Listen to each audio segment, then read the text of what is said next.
Thank you. Hallelujah. Ndashima Imana cyane kwingiriye ubuntu kugira ngo shobore kuza ahuri ndakuganiriza n'amajambo. Igihe cyose Imana izanye ubutumwa ku muntu, ibizanye ubuzima ku muntu, ukuri nuko ijambo ryose rivugwa rihesha Kristo icubahiro, rikwiye kuvugwa mu mazu ya bose. Gusa ijambo nzanye muri iyo nzu yawe, iminota mike uza kunyumviriza, ndakwemeje yuko riza kugusiga uwundi muntu mushasha. Burya ikirere nicari gifise ikintu na kimwe kiresigiye Imana ivuze ijambo. Imana ivuze ijambo, ikirere igisigira izuba. Ari abantu mugiye kwakira umuco uzokwaka ku buzima bwose. Oh my God. Ikirere casa n'umwiza, ariko igihe Imana ivuze ijambo igisigira ukwezi, kuko yavuze ngo kwezi baho muri ayo mazu yanyu aho uri kurako kazi kawe. Hano hose uri kurankurikiranira, ndizera ko Imana inzanye kugira ngo nzane ikintu kanaka kiza guhindura ubuzima bwawe. Reka usenge hamwe nanje kugira ngo rino jambo rigukorere. Thank you Holy Spirit. Hallelujah. Mana ndasavye ngo kano kajyo mpawe kugira ngo nkorere bano bantu gacika kajyo kukuri kubwuno muntu, kuko ndabizi mu mugwi w'abantu benshi ubu uri kurarondera umuntu, uyu muntu ashikigwe nawe kukidengeri hari abantu, ariko umuntu umwe uramuvugako, umuntu umwe ukeneye muri bano bantu. Reka atabagwe in the mighty name of Jesus. Thank you Holy Spirit. Ndashima Imana rero cyane kuba igiriye ubuntu kuri bamwe, peut-être ndumushitsi, ariko kubandi murazi ko uri kwavugana namwe ni prophet of Jesus Joshua. Umuntu Imana yagiriye neza, ihindurira izina, ihindurira ubuzima, kuko kera nari umusani umuririmbyi w'indirimbo z'isi uwo bari bazi nka Sugu Tishiyo aka Obama, nabayeho mwisi mu bintu bitandukanye. Si ngombwa yuko nsubiramo gushinga intaye yanje, kuko ushobora kuyisanga kuri channel yanje ya YouTube Joshua Prophet of Jesus. Naravuze aho navuye, ukuntu nagendanye n'abadaimon, ivyo nagendeyemwo, ngiriga ubuntu mpura na Kristo amagakiza. Uno musi rero kiretse ko yangiza umusavyi wiwe, yangiza umuhimbaza, ariko kandi agyemera kungira umugabuzi w'ijambo kugira ngo abantu bashobore kugaburirwa ukuri kwa Kristo, maze babeho umwidegemvyo w'ukuri ku buzima bwabo. Ni wewe rero uno musi Imana yisemo kugendera, kandi buno butumwa buje kubw'umuntu yitwa wewe uri kurabwumviriza. Mu Kirundi niho umuntu yumva ijambo akacavuga ngo peut-être uraba wumva birenge no barigwa. Oya, aya majambo arakwerekeye in the name of Jesus. Mvugana nawe, abamarayika baraza gukorana na rino jwi kugira ngo bagukorere. Abadaimoni baraza gusha, kuko ivyo mvuga ndabivuga mu izina rya Yesu. Ko mvuze izina rya Yesu, ngomba kwigisha kubijanye n'izina. Alors ikibazo ngomba kubaza, witwa nde, bakwitande? Nico ngomba kwishura muri bino bintu, maze uhindurirwe izina. Izina ni kintu gikomeye cyane. Mu bisanzwe iyo uvuze izina kanaka naho umuntu adahari ukavuga izina ry'uwo muntu, ucubona igicapo cy'uwo muntu, kuko izina ry'umuntu rimatanye n'umuntu, rimatanye n'ubuzima bw'umuntu. Alors iyo bavuze izina ry'umuntu azwi, ucubona uwo nyene mu vyumviro vyawe. Wewe nawe igihe cyose bakuvuza izina ari wo babona. Nimba udafise force nyinshi cyangwa udakomeye cyane, baca babona uwundi afise iryo zina bikomeye kukuruta. Bisigura ngo nimba wewe uba mu buyenzi witwa Trump, bakavuga mu buyenzi Trump, ntibabona wewe, babaza kubona president wa Amerika. Kumbe izina rishobora kugendana n'umuntu ukomeye cyane, ashobora kurikomeza izina rigakomerana na nyene ryo. Ndaje kugira ngo vugane nawe. Mu Burundi rero niyo tuvuga ngo izina ni ryo muntu, ariko mu Bayeburayo bigaragara yuko izina riserura ico umuntu ari. Reka twifashishe ijambo ry'Imana. Ijambo ry'Imana niryo twizera ko riza kutuyobora, kuko niwo muco. Itanguriro 37 umurongo wa 19 niyo numva yuko twohera ko mu mwanya Imana idutijije. 37 umurongo wa 19 baravugana bati, nguriya Karosi araje. Uyu bise Karosi siko yitwa. Neko ndavuga ngo none witwa nde, bakwitande? Mu bisanzwe yitwa Yosefu, ariko bamwita Karosi. Yosefu ni izina yahawe na papa wiwe. Yosefu ni izina umuvyeyi yamuhaye. Yosefu niko yitwa mu buzima bwiwe, ariko uwo Yosefu yarafise ubuzima bwo kurota kenshi. Muribuka ahejeje kubwira biwabo indoto, bumva yuko bazomunamira. Ahejeje kubwira abavyeyi indoto, bumva ko nabo nyene bazomunamira, nabo bavukana, batangura kumwita Karosi. Bamubonye bagomba kumwica, apana kubera ko ari Yosefu, ahubwo barondera kumwica kubera ko yitwa Karosi. Ari igihe umuntu ahabwa izina atabaye protege kuri iryo zina, agapfa kubera iryo zina. Bisigura ngo iyo umuntu yiswe izina ritegerezwa kugendana n'ibirindi iryo zina. ndaje kugira ngo izina ryose uzohabwa ryiza wakire na protection kubijanye n'iryo zina. Ndaje kugira ngo ejo niba kwita ambassadeur, urabizi ko bakwise ambassadeur, protection ku muryango wiwawe iciba nyinshi kuruta igihe bahora bakwita Gaspard, kuko izina rishasha ritegerezwa kuguha protection shasha. Bisigura ngo Trump ngo mu businesseur ari afise izina, ariko umunsi Trump yabaye president yaciye ahabwa protection nini kubera izina. Bisigura ngo izina ni kintu kanaka gishoboye kugukwegera ivyiza, bishoboye no kugukwegera ivyago. Bisigura ngo rero uno munsi ndaje kugira ngo aho jya kukwegera ivyiza ube protege ivyago ntivyinjire, ahinji ivyago bisohoke mu izina rya Yesu. Twumva rero umuntu witwa Yosef ariko aserutse abi wabo bavuga ngo Karos, reka tumwice tubona aho indoto ziwe zizoshikira. Ndatuye protection igihe cyose Imana izogenda igwindurira amazina bivanye naho ugeze, ube protege mu izina rya Yesu. Aya majambo ndasengeye umuntu wese afise izina rimuha position kugira ngo abe protege. Oh my God, in the mighty name of Jesus. Ndizera kutanguye gutahura ivyo ngomba kuvuga kubijanye n'izina. Gusa wibuke mfise ibibazo bibiri: witwa nde, bakwita nde. Wewe ufise ukuntu witwa, ariko abantu bafise uko bakwita, aho niyo tugomba gukosora. Tugende mu gitabo ca Samuel ca mbere, mbere ko ninjira mu nsiguro nyinshi. Igitabo ca mbere ca Samuel, umuvugishwa nubaha, umuvugishwa nkunda, mu gitabo ciwe ca mbere igice 25 umurongo wa 25. Samuel, powerful prophet. Murabizi ko Samuel yakoranye vyinshi n'Imana. Sigura ngo izina Samuel ryonyene raryoshe bitandukanye n'andi mazina. Uraza no gutahura yuko mu Bisirayeli amazina y'abantu yagendana n'igikogwa, nico gituma Daniel bisigura ngo Dieu est mon juge. Bisigura ngo Abraham vyitwa Abram, yari père élevé, umuvyeyi yashizwe hejuru, ariko Abraham yari umuvyeyi w'amahanga. Imana ubwayo kugira ngo ishobore gushitsa ibintu kwa Abraham yabonye yuko itegerezwa kumuhindurira izina, kuko itari kumuhindurira izina hariyo position itari kumatchinga canke itari kumatanya n'izina yarafise yitwa Abram. Ibona yuko kugira ngo bishoboke reka imwite Abraham. So ari abantu uno munsi Imana izakongera ama alphabet kugira ngo ishire sense. Oh my God, my God. Uraza gutahura ivyo ndiko ndavuga. Gitabo ca mbere ca Samuel igice ca 25 umurongo wa 25. Ndakwinginze mwami wanje, woye kwiyumvira kuri uwo muntu w'umugesera Nabal. Izina niryo muntu, izina niryo muntu. Nabal niko yitwa, kandi ubujuju niko kamere kiwe. Uyu rero ni Abigail. Abigail yari umudamu wa Nabal. Abigail arongowe na Nabal. Daudi igihe kimwe ahitamo kurungika abasore biwe kugira ngo bamuzanire ivyo yofungura, bamuzanire intama kwa Nabal, kuko yarasanzwe yarafashije Nabal mu kumuproteja. Ariko bashitse Nabali atuka Daudi, amutuka ku gikorwa Daudi yararimo. Daudi ararahira aravuga ngo uno musi negerezwa kwica uno muntu. Daudi agiye kumwica ahura muzirana Abigail. Abigail yari umudamu wa Nabal. Rero tugomba twumva umudamu ukuntu yise umugabo wiwe.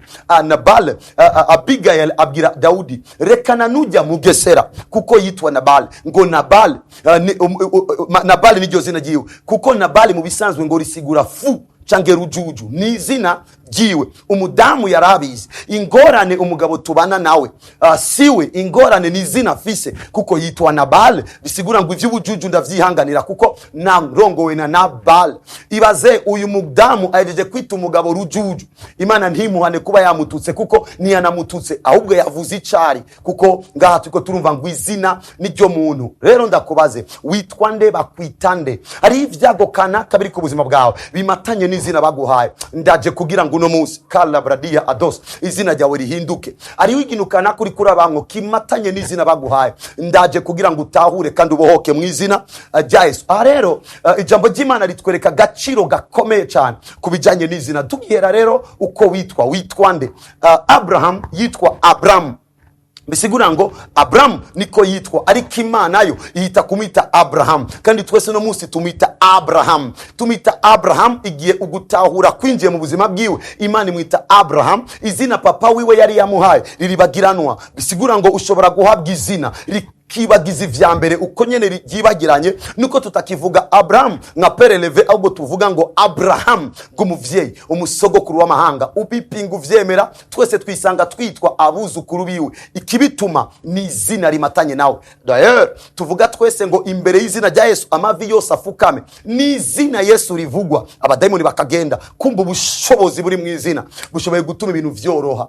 Ndabizi ko mubizi yuko ari imiryango kanaka ifise amazina, nigiye agiye gusaba akazi kirazira cavuga ngo kanaka n'umwana kwa kanaka. Kiki cyatumye bamumenya? Izina ya rafisi niryo ryatumye bamumenya. Uno musi ndaje kugira ngo izina ryo kwitirana na Kristo cyangwa izina gitirirwa Kristo, oh my God, ico Kristo akwita gikomere kuruta ico sogokuru yakwise. Abantu benshi cyane kuri nosi nibatahura yuko ibintu byinshi babayemwo bihwanye n'ukuntu bagiye bitwa. Bibiri ivuga ngo ububasha bw'urupfu n'ubugingo buri ku rurimi. Alors izina ryawe nicyo kintu bakwita kenshi. Asangwa ububasha bw'urupfu n'ubugingo buri ku rurimi. Igihe cyose bakwise rupfu barakwaturiye gupfa, ariko igihe cyose bakwise baho barakwaturiye kubaho. Indi example ngomba kwifashisha mbere yuko nangura gutunganya ibintu ku buzima bw'abantu. Ndiko ndavuga na majambo aza kugufasha kumenya igituma Imana indungise kwigisha kino, ariko mu kanya gato nza kuva muri aya majambo nigire muri prophetic, aho nza kwatura amazina ku buzima bwanyu. Oh my God, aho nza kwatura ivy'ukuri ku buzima bwawe. Calebradia ados, aho nza kwatura icyo wotegerezwa kuba in the mighty name of Jesus. Bapinga bemera Imana ije kuguhindurira izina, kuko intango y'ubutabazi n'ugutahura. Ijambo ry'Imana riravuga ngo ubwoko bwanje burahona kubera ukutamenya niko kwatumye igumana izina ritari ryo. Yesu avuga ngo muzomenya ukuri kuba ukwidegemvya naho vyogenda gute. Ukuri konyene niyo nzira yo kukubohora. Ukuri kuzanye kujanye n'izina niko kuri numva ko gukomeye, kuko ibindi vyose bimatanye n'ukuru bazora bakwita. So now I pray for someone, segeye umuntu kanaka, ndavuze mu izina rya Yesu ugenda utera imbere, hama akaba afise izina njyo ngorane. So biragoye ijo namwatuye ko ngo atera imbere agacahura n'abantu 10,000 bamwita ngorane. Ni ngorane yuko ashikira ico ategerezwa gushikako. But today I come nk'intumwa y'Imana ku buzima bwawe, nk'ijwi ry'Imana ku buzima bwawe, kugira ngo uko waruri nikube ukusigara. Nza kuguha akarorero kuri jewe ku mazina nari mfise n'izina nahawe kugira ngo rishikana hongeze, kugira ngo wakire izina riguhindurira ubuzima mu izina rya Yesu. Calebradia adoskadia andoska. Reka tufashanye kandi ku nkuru ya Yakobo. Ndaheza ubuzima bwanyu. Itanguriro 34. Rero turaza gutahura ikintu gikomeye cyane kubijanye n'izina, kuko ngaha ni uza kumva nanje ndakeneye izina rishasha. Nizina ni igice cya 32. Thank you. Igice cya 32 aho tugomba kumva ku makuru y'izina, umurongo wa 26. Uwo mugabo aramubarira ati ndekura kuko umutwenzi utambitse. Aramwishura ati sinkurekura utampezagiye. Uyu mugabo yitwa Jacob. Yakobo muramuzi n'umwana wa Isaka na Rebeka. Yakobo ngumwana wa Isaka na Rebeka. Imana iravuga ngo nakunze Yakobo, Isau ndamwanga. Nabandi Imana umwe yamukunza akiri mu nda. Amakuru avugwa kubijanye na Yakobo akiri mu nda yuko mutoya azoganza mukuru we. Uyu Yakobo rero izina ryiwe ryarimo tricker, cange umuntu kanakabesha kugira ngo agivye abandi. Yakobo aramenya ko izina ryiwe niryo ryatumye kugira ngo aronge umugisha. Ni vyakunda yo kwa uronga kandi yarawemerewe n'Imana, ariko igituma atawuronka ni kubera ko izina ryiwe ryari izina ritamwemerera kuronga ibintu atagize trick. Bisigura ngo icyo yari yemerewe n'Imana kivuka kugira ngo akironge byamusavye gutrika, kuko izina ryiwe ryatuma trika kugira ngo aronge. Muribuka kubijanye na Esau aje kumubwira yuko ashonje, amubwira ngo kugira ngo ndabiguhe kuba mukuru. Muribuka kubijanye n'igihe bagomba guhezagira Esau, mama baramubwira system yo kugira ngo agende yibumugisha. Papa waramubaza witwa nde, arabesha Isaka kugira ngo yakire umugisha w'abandi. Kubera iki vyabaye gutyo? Icyatumye Yakobo arinda kubesha kugira ngo ashike izina ryiwe ni ryamwemerera kwakira byoroshe ivyo Imana yari imwemereye. Yakobo arabimenya yuko gutrika iyo ivyo bizomushikana. Noneho Yakobo ariko arataha, ageze mu nzira abisaba yuko agenda ahantu gusenga. Aho hantu hahurirayo n'umumarayika. Uwo mumarayika bamarana umwanya w'intambara. Muri uko kunigana n'umumarayika, uwo mumarayika amubwira ngo haraburakeye noneho rekura ngende. Yakobo aramubwira ngo nukuri ndakubwije ukuri, sindakurekura ngo ugende utamhezagiye. Ari abantu bahura n'abakozi b'Imana bakifuza yuko babagurira amamodoka, bakifuza ko babagurira amazu, ariko ubundi uyu Yakobo yarazi ko guhura n'uturutse ku Mana cange guhura n'Imana icyo ukeneye cyambere nuko baguhindurira izina. And today ndazi ko Imana iza kuguhindurira izina. Amaze kumbwira ngo umuhezagire warakeneye, niyo ngomba ko uwumva nawe kugira ngo wakire in the mighty name of Jesus. Wibuke igihe batanguye kunigana yitwa umuntu bahuriye ahantu, ariko igihe intambara yabandanije amakuru y'umuntu yahindutse batangura kuvuga umumarayika. Ariko ngaho uraza kumva yuko yahuye n'Imana muri iryo jambo. Numbenya igihe wahuye n'ugundurira izina, ari igihe mpura n'umuntu w'umukecuru akambwira ngo maze imyaka myinshi senga. Uwo muntu nkabona afise Imana vy'ukuri, ndamubibamo nkamuteramo imbuto. Nibuka igihe kimwe ndiko ndaduga ahantu mbona umukecuru ariko aramanuka arushe, Imana ngira ngo hindura imodoka, ndahindura imodoka, ndamukurikira, ndamubaza ndagutware, sinari ndamuzi. Yinjiye mu modoka arambwira abantu nkamwe muracariho, ndambwira bariho ni benshi. Imana numvise imbwira kugutwara, ndamutahanye ambwira ngo je nakijije kuva muri 60 narimvuye muri Pentecote gusenga, ndanezerwa ko bangiriye neza, Uwimana yagomvye kongirira neza. Uwo mukecuru atangura kumvuga ibintu, ambwira amazina, avuga ngo Imana igwe kuramba, Imana ihezagira baho. Hariyo izina ryaciye ninjirwamwo, izina ryo kuramba, izina kanaka. Ndabizi ko narifise ubwo buzima, ariko vyari bikenewe yuko mpabwa izina n'umuntu kanaka ari capable gutanga izina. Mu bijanye no gutanga izina, umuvyeyi yakuvyaye ashoboye kuguha izina, ariko mu bijanye no gutanga izina, umuvugisho ashoboye gutanga izina. Kuko Yakobo yavumye Ruben, ariko kuri Musa turumva Musa avuga ngo reka Ruben abeho, bisigura ngo reka Ruben yagukigwe. Kuko oh my God, uwo papa we yari yamuvumye kubera ico yari yakoze kibi, ariko umuvugisho aza guhindura izina. Naje mu nzu yaho, ku kazi kawe, aho uherereye nk'umuvugishwa n'Imana, kugira ngo mpindure izina. Aho hose bakwise izina ritari ryo, uno munsi Imana igiye kuguha izina ryo. Ninjira muri prayer yo gusengera izina. Ari abantu benshi baza kudawa, ari abantu benshi baza kubohoka, ndabizi ibyo ndiko ndavuga, barano Imana iza kukugirira neza. No utaza kudawa kumugaragara mu ndo, turaza kuro turi kura dawa ibintu kanaka bimatanye n'iryo zina ataco rimaze. Kuri uyu murongo wa 27 yaravuga ngo nawe aramubaza ati witwa nde? Ati ndi Yakobo. Uyu rero imbere ko amuhindurira izina avuga ngo naho no guhezagira na nyungu byo kumarira, ntaramenye izina ryawe, usanzwe witwa Yakobo. Iryo zina ryo nyene ni accident, nirikwemerera yuko ushikira ibintu kanaka. Acarambwira ngo aramubarira ati ntucitwa Yakobo ukundi, ariko wiswe Israel, kuko waniganye n'Imana n'abantu ukanesha. Avuze ngo ndaguha izina rigoye, kuko biragoye kubwira umuntu uko yonigana n'Imana, ariko wewe ndaguha izina rivuga ngo witwa Israel, waniganye n'Imana kanigana n'abantu akanesha. My friend, it's impossible gura n'Imana muri bato, ariko n'Imana ishimye kumwita iryo zina kugira ngo ubwo bwoko ni bwaduga, abantu bamenye ngo ubu n'ubwoko budahangagwa. Israel n'ubu ni igihugu gito cyane hagati y'ibihugu bikomeye, ariko igituma batagikorako ni kubera ko kiri muri territoire zitandukanye, ibirere vyo mu bantu n'ibirere vyo mu bumana. Ibirere vyo mu bumana rero Imana nibanigana nayo mu kugwana, Imana bayigumako kugeza iguha icitegerezwa kuguha. Uno munsi ugira Imana ndakeneye kumindurira izina. Israel amaze guhindurirwa izina. Aha rero we watahuye bivanye sakaduya makadush kalabradia,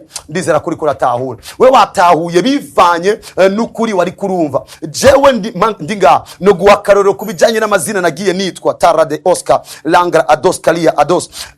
Imbere yo kongera hiyo ari abantu benshi twohura nabo tukakubwira ngo ukavuga izina, tugiye kuraba mu karanga mu ndu tugasanga irindi zina. Kubera iki? Kubera ko ari izina bakwise rimatana nawe. Kumbe birashoboka yuko wo kuyita izina no munsi rikamatana nawe, maze rimaze gucika izina ryawe, ivyo bigahinduka. Iyo tuvuze rero amazina tuba tugomba kuvuga ico bita umuntu akitaba. Bakundwa muraba mu makartier, ababa mu makartier cyangwa makuriye mu makartier, aho kwibotike hari umuntu wita Mwarabu. Mwarabu si ryo zina rya mama wiwe yamuhaye, ariko inzobe wamubonanye yarakwemeje yuko yitwa Mwarabu, kandi ukamwita Mwarabu akemera. Hama ikindi wibuke yuko atamuntu numwe yitwa Mayibobo. Ujya muntu wita Mayibobo yitwa Eric peut-être, ariko umwita Mayibobo akitaba kubera situation yamuhaye izina. Donc abantu benshi bafite amazina bahawe kubera situation. Ari umuntu bita Maraya. Je mu buzima bwanje sinzi kwita umuntu Maraya. Nigiye mpuye n'umumaraya ndavuga ngo uyu n'umuvugishwa w'igihe kizoza. Igiye mpuye n'umusuma uko amwirukako ngavuga uyu umuntu azovuga ubutuma Yesu yamamare, kuko naramenye yuko izina ndamwita rifise ingomezi ryo kumutabara kuruta amazina abandi bamwita, na cane cane maze kumenya capacité y'ururimi nahawe nk'umuvugishwa, umaze kumenya yuko uri umwana w'Imana. Paulo avuga muvuge nk'abavugishwa, bisigura ngo igihe uri kurita umwana wawe amazina mabi, akakana kazoba gasuma, akakana n'akamaraya, uwejeje kumuroga kuruta kumuronderera, kuko nawo muronderera ari ikintu wamuhaye kidakwiye kumubako. Iza Calabria Ados Kade, ndaheza gihe ubuzima bwanyu. Kamendro Adosh, thank you Holy Spirit, ndaheza gihe ubuzima bwanyu. Thank you Lord, ndaheza gihe ubuzima bwanyu. Mwebwe nabana Imana iteguriye ivyiza. Alebra dia. Navuze rero ngo situation ishoboye gutanga izina. Kile se situation akazi gashoboye gutanga izina.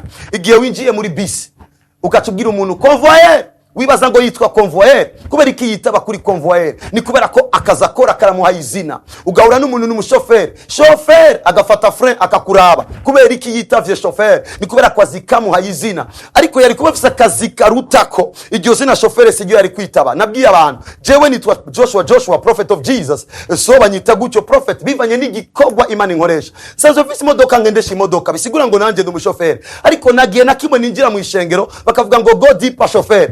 kubera iki batayivuga? Kubera ko mfise ikindi gikorwa kirengeye ikindi bambonana. Ari Imana iguha situation irengeye situation urimo ikaguhindurira izina. Alors nimba umuntu yitwa ambassadeur yoba afise irindi zina, ariko igihe bamuhaye akazi ko kuba ambassadeur izina rirahindutse, this night Imana iraguhindurira izina. Ariyo business Imana yoguha today bakaguhindurira izina, bahora bakwita mukene bakakwita patron kuko uri boss. Umuntu ashobora kugira amazina menshi, ingorane utinya kugira amazina menshi. Ndaza kukwereka igituma je ufise amazina menshi, ni kubera ko ari izina rikora muri no situation. Imana ubwayo ifise amazina menshi. Yes, Imana itangura Bible ivugwa kuko ari Elohim. Iyo Mana nyene ifise izina gitwa El Shaddai. Iyo Mana nyene ifise izina gitwa Jehova Rafa. Iyo Mana yitwa Jehova Jire. Iyo Mana yitwa Jehova Nisi, Imana nsinzi yacu, Imana idukiza.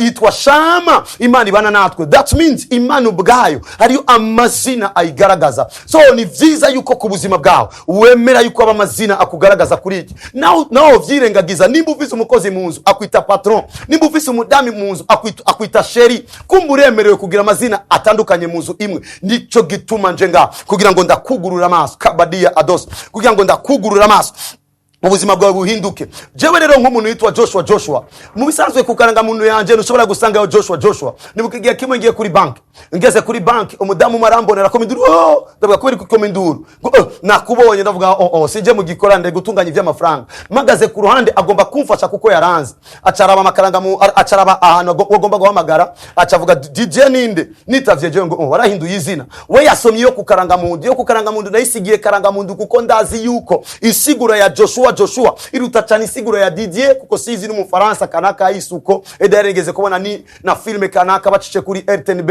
yimbwa ikino umupira yitwa Didier. So it's not easy for me to keep some names, ni vyoroshe ko ngumana amazina kanaka, ariko Joshua bisigura ngo Yahweh solve, Imana irakiza. Deja shetani wenye nabwiye abantu mugende mutere Joshua, bacavuga ngo tumutera gute, izina jiwe yitwa Mana irakiza. Today I bring this revelation, zanye ino revelation kugira ngo ubuzima bwawe buve muri normal bwinjire muri anormal, ibintu kanaka bigoye gutahura, kugira ngo binjire muri supernatural level, niveau spiritual kanaka ya surnaturel, bigusaba gutangura guhera kuri ivy'amazina. Waraseze cyane ibaze ukavuga Imana ndagusavye Mana umezagire Mana nubakinzu, kumbe mu mazina witwa Mupangai.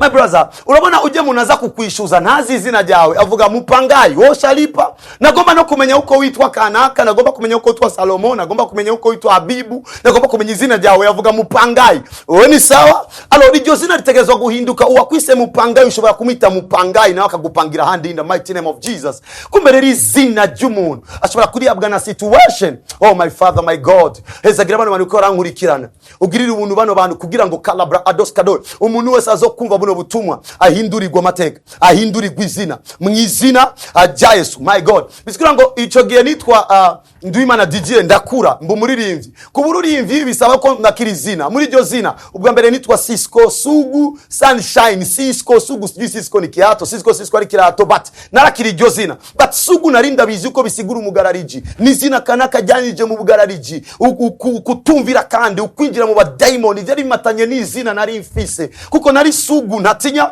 kwinjira mu bafumu, ntatinya kwinjira ku makaburi, je narara ku makaburi, kumbe ni izina nari nihaye.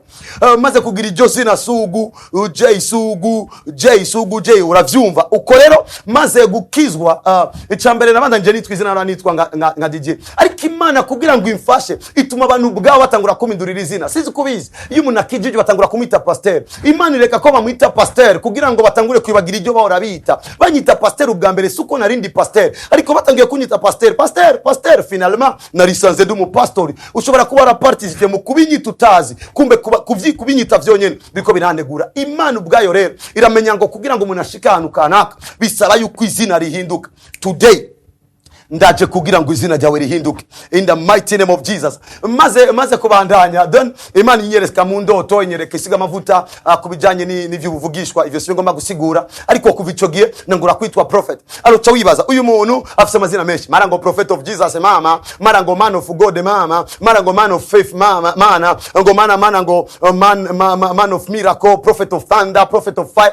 Izumaze kumva ni nkeya, nimba uriko ratawura kino cigwa bisigura ngo nejo witegurira irindi zina ados kalabradia. Izina sikibazo nao bokwita nyinshi kuko ni Imana yitwa El Shaddai, Adonai, El Gibor, amatwara vyawe nayo.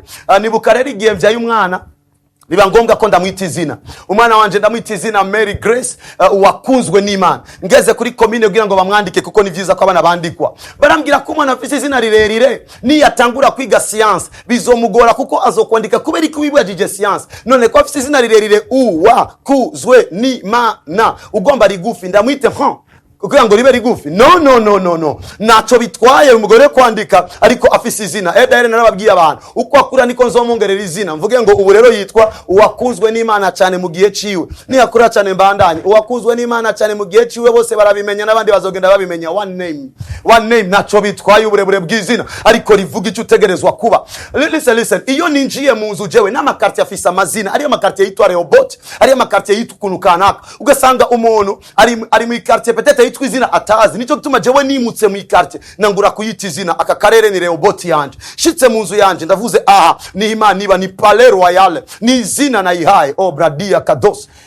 My friend, urashobora gufata nawe inzu yawe ukayipaka irangi ya rouge ureke kwita Maison Blanche yite Maison Rouge ariko igira izina kugira ngo niyo yitwa ico kimwe n'andi mazina mu quartier. Ukemera ko yitwa mazina amwe azogira ivyago bimwe. Hari amazina ari amazu batinjiramo. Ndaheza ubuzima bwawe. Lambradia Kados le atasa kaba ados. Alors ikindi goba kugufasha mu kurangiza utegerezwa kuba maso mu gutora izina. Raba kugira ngo ndakwereke ko izina rifise akamaro. Mwese murakunda gutanga amazina muri Bibiliya ariko nta numwe yigeze yita umwana wiwe ko yitwa Yuda. Kubera iki mufise Petero? Kubera ko ufise Yohana udafise Yuda? Ibintu Yuda yakoze bitumutinya kwita umwana wawe Yuda. Ba Yohana baruzuye ariko baba Yuda nabo dufise. Kubera iki batawita Yuda? Kubera izina. Ariko ba Daudi turafise. Ariko no mukutamenya ariyo n'umuntu ayora kazina muri Bible. Musa ni izina nziza. Musa mu bisanzwe ni izina rivuga ngo uwakuwe mu mazi. Wewe rero sizi ko wakuwe mu yaye mazi ofet.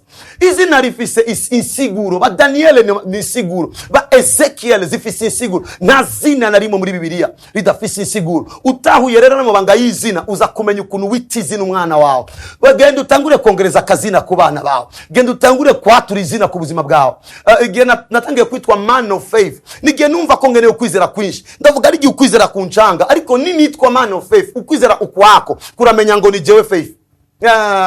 Ndaheza ubuzima bwawe. Iyindi rero y'abantu bakunda gutora amazina ngo kubera ko Abraham yarafise umudamu yitwa Sara nawe cugenda gufata umudamu wawe cange nawe ukaca wita Sara. Ugiye kuvyara n'imyaka 19 ukazana imyidogo. Bibiliya irimo amazina ariko si ngombwa uko twakira yose. Ndaheza ubuzima bwawe. Ndaheza ukubaho kwawe. Reka rero ndagusengere kugira ngo Imana iguhindurire izina. Thank you Lord. Hallelujah. Thank you Lord. Mu Kirundi dufise amazina menshi ariko abantu benshi bemeza yuko abarundi ari mu bantu bafise amazina meza. Bandu w'Imana babigira Imana babamana irakora bamana niziza.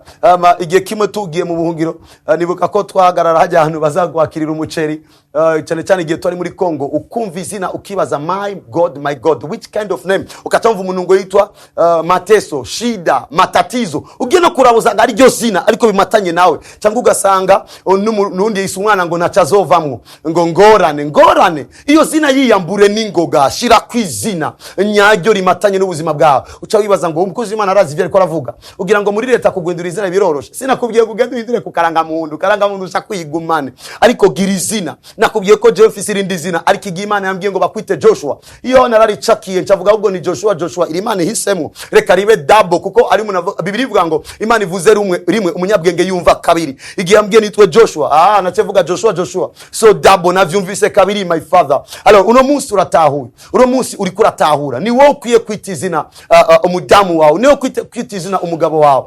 Wewe ugiye ahantu wicaranye n'abandi bagabo ukatubwira abandi bagabo jewe umudamu natwaye ni imbwa kazi vraiment my friend wejeje kwituka kuko mu bisanzwe imbwa kazi bana nimbwa cyangwa sanga umudamu agiye mu bantu umugabo wanje ni imbwa ujeje kubwira abandi kuri imbwa kazi kuko nibishoboka ko imbwa ibana n'umuntu. Rero ugomba gutahura bino bintu. Ugomba bitahure ugomba kugurura amaso ugatahura yuko Adam nifise insiguro. Ikintu cyose kiri muri Bible gifise insiguro. Wewe ni umuntu kanaka Imana yaremye kugira ngo unezerererwe. So nimba utarakira Yesu take this opportunity kugira ngo ndakwinjize mu indi monde kuko je nahinduriye amazina umunsi nakiriye umwami w'abantu. Bashobora kuba ahuri uvuge ngo Yesu ndakwakiriye. Yesu umbere umwami n'umukiza. Yesu wandika izina ryanje mu gitabo cy'ubugingo. Uri kure mu gitabo cy'amahonero. Wejeje kuvuga ivyo, wejeje gutabagwa kuko winjiye mu ndi mugwi witwa abera niryo zina dufise, canke abakristo niryo zina dufise, canke walokole aho walokoka ni zina ryiza, kuko bakubwiye kuri watabawe. Nimba batangiye kunyita uwatabawe, negerezwa kuba uwatabawe in the mighty name of Jesus. Nimba wizera yuko ari ikintu kanaka cokoreka, nimba wizera yuko uno munsi Imana irondera wewe aho uri, urashobora gufatana nanje umunota umwe usenga, ushira ibiganza vyawe hejuru usenga, manina garuka ndagusengere kalabra anoska leibra adina kadoska. Wowe udugije ibiganza uje kwemeza Imana ko buno butumwa ari ubwawe, leika da yakadoska labradia muri kino kirere rero, in the mighty name of Jesus. Ndatuye izina rishasha. Oh my God, wewe bahora bita masikini, ndatuye izina tajiri. Wewe bahora bita yuko atacumaze, ndatuye yuko uruwaka akamaro kanini cyane. Oh my God, ndatuye izina ridasanzwe ku by'igihugu cyacu, ndatuye ku Burundi arakarere k'ivyiza, ndatuye ko Afrika arakarere akarere ivyiza vyose bibonekerayo, ndatuye ko muri ico gihugu urimo petetre bo bacita Ubufaransa ariko wowe ni igihugu cyo kudugirizwamo, petetre wowe uri ahantu bita muri Amerika ariko wowe ndatuye yuko aho uri kubera ko natuye izina na karere ko gukusanyizamo amadolari, ni izina utanga aho muri Aziya na hanu kanaka ho kuryoherwa no kugwirizwa ivyiza, wewe uhita izina, iyo nzu yitwa izina, ahantu Imana igendera kenshi niryo zina ry'inzu yawe. Utangure kwatura amazina, utangure kwita amazina, wewe wivuge, uvuge ngo Imana ico yangize nico ndi, kuko Bibiliya inyita umugororotsi, Bibiliya inyita uwera, Bibiliya inyita umwana w'Imana, Bibiliya inyita uwavyawe n'Imana, Bibiliya inyita uwavyawe n'ijambo. Bakalebra adenoskodo.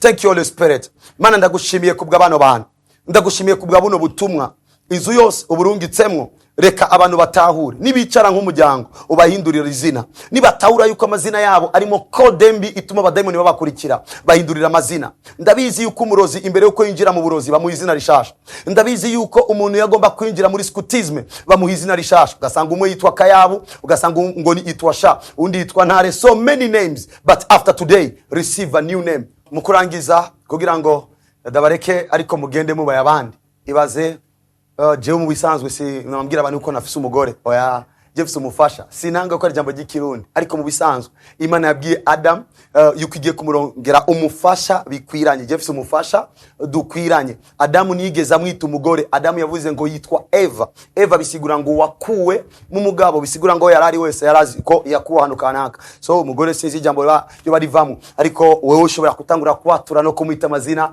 meza abo bana bawe, tangura kubita abanyabwenge. Nibuka ko mfisa kana ka petite sœur, o petite sœur avyaye umwana cyangwa kubwira umwana ngo yitwa president, wibaza umwana akivuka umwise president. Ubu rero yashikanya imyaka 5, nigi agomba kuryama arasobeka kuko arabizi uko yitwa president. Inyifato yiwe ituma yumva yuko ari ikintu kanaka ateruye, kuko ayizina ateruye. Tangura kwita abana bawe amazina meza. Uri mudamu ufise abana, reka kwatura yuko ataco bazovamo, tangura kumwita ngo uyu ni wazokora ibikomeye, uyu mwana azoba udasanzwe. Tangura kubabona yuko abadasanzwe. Iyo magaze mu ishengero buri munsi n'amanatura amazina mashasha ku bantu Imana yamaye ngo nyobore, kandi nawe uri kuranyumviriza, Imana igiriye ubuntu ngo nawe ndagufashe natura izina rishasha. Amazina abadayimoni bahora bakwita ndayahanaguye mu izina rya Yesu. Imana ibahezagire cyane, Imana ibagirire neza. Reka tuzohure ndiko ndatanga ubundi butumwa, ndagutumiye kugira ngo ubandanye wumva ubutumwa nk'ubu n'ubundi kuri channel yanje ya YouTube Joshua Prophet of Jesus. Gira subscribe ubandanye uhezagirwa, ariko kandi kuri Facebook live, kuri page ya Facebook Prophet of Jesus Joshua, aho turatanga inyigisho buri munsi. Imana ibahe ibirenze ivyo no basabira, ariko icambere ibahindurira izina maze guha izina rishasha. Ego ushobora kuvuga ngo sishobora kwita izina rishasha, ndagusengeye ngo urongo ubutunzi utangiye kudandaza, nibazosubira kukwita masikini bazokwita boss. Ego ndagusengeye ngo urangize amashuri, nibazokusubira kukwita ryazina gusa bazokwita umumetre. So na hatari umudekametre urashobora gutangura kwa turi cyo ushaka. Imana ihezagira ubuzima bwanyu. I love you.